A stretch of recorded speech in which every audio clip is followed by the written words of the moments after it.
राधे राधे। आज अब मैं बात करूँगी मैनिफेस्टेशन के बारे में। जैसे कि पहले ही मैंने बताया कि मैं केतु वाली हूँ और एक इंट्रोवर्ट भी हूँ, तो मुझसे अनजाने में कितनी चीज़ें मैनिफेस्ट हो गई थी। और मुझे इस बात का जब पता चला तो मैं घबरा गई, क्योंकि उसमें कुछ नेगेटिव भी था। जब मैं छोटी थी तो सबके साथ में भी अगर मैं बैठी रहती थी ना, लेकिन मेरे दिमाग में कुछ और ही चल रहा था, मैं अपनी ख़ाली दुनिया में ही खोई रहती थी। और तब मुझे इस बात का पता नहीं था। जब हम पूरे इमोशन और इमेजिनेशन के साथ में खुली आंखों से लगातार कुछ सोचते हैं तो वो सच हो जाता है।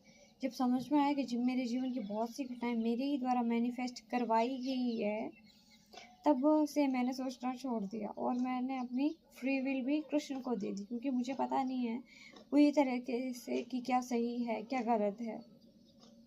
इस संसार में, इस संसार के इस यूनिवर्स के क्या वो है, क्या कानून है, क्या नियम है, उसके अनुसार मुझे नहीं पता कि क्या सही है या गलत। इसलिए मैंने वो सब कुछ उसको सौंप दिया, अपनी फ्री विल भी।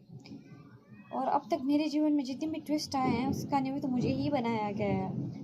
देखो तो सही कृष्ण की चतुराई, कि जब मैं उससे सवाल पूछूंगी तो मेरे ऊपर ही डाल दे कि तुम्हारा ही किया धरा, जबकि मुझे पता ही नहीं था कि मैनिफेस्ट करना होता क्या है।